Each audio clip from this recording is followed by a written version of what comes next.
Pretty Woman. I fell in love with this movie 29 years ago. And when I saw it, I was dancing in the Will Rogers Follies on Broadway, and I said, this should be a musical. I tried to get the rights, and of course, everybody laughed in my face. Isn't it funny what you wish for? Never give up on a dream, huh?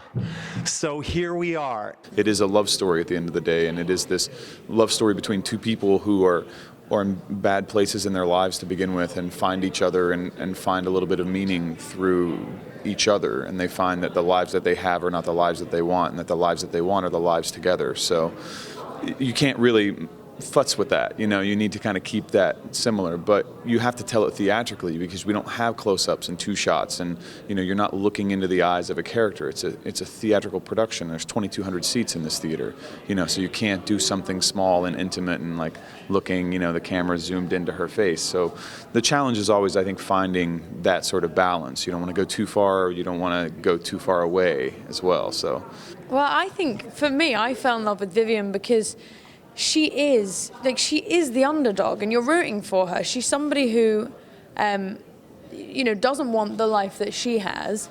And what I think always inspired me about her was that she absolutely, meets and falls in love with this guy.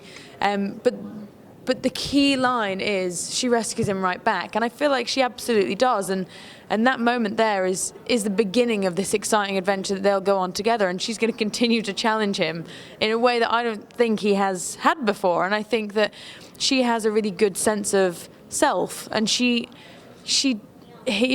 offers her the apartment, the car, the everything, and she says, no, that's not it for me. It's not that she's just after him for money or anything. It's nothing to do with that. It's that she wants the fairy tale, and she's not willing to she's not willing to settle. She knows what she wants, and I just always loved that. She's also, she's fiery, and I just always admired her as a character.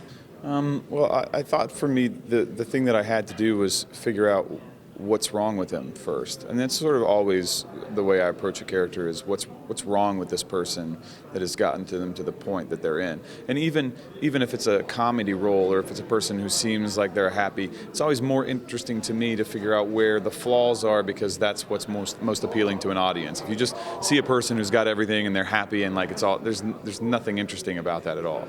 So the first thing I did was sort of like tune into maybe what has gotten him to this point that we meet him in the beginning of the film/musical, which is, he's just been dumped. He's got all the money in the world. He's miserable. He's like gone through a string of bad relationships. Nothing is working. He's got a broken relationship with his father, who's now passed away. So there's a lot of material to be mined, which informs why he ends up on Hollywood Boulevard in the first place and why he meets her. But mostly for me, I feel like the plot of Pretty Woman is maybe one of the most misunderstood culturally, because I think people think it's a story about a guy who gives a girl a lot of money and then they fall in love. And it's just not, the film is not that. And so my job with Edward is to try to make it as nuanced and as complex as possible, to show that like he doesn't want the life that he has, and the money means nothing. It's all, and like she says at the end of the film, like, I don't want any of this. I want the fairy tale. I want to be in love with someone, and that's what's important. Love wins in the end of the day. Money doesn't. You can't take it with you. You have to find happiness in that way. And so for me, at least, that's the thing that I like so much about Edward, is that he's a man trying to actively change his own state in life. And he does it by meeting a woman who shows him how. I think the audiences in Chicago are smart, and I think they've had a lot of theater. So they're the closest thing to a New York audience I can find anywhere else.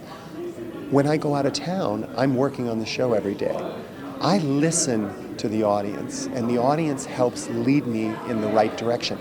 I read the reviews, and I take them to heart.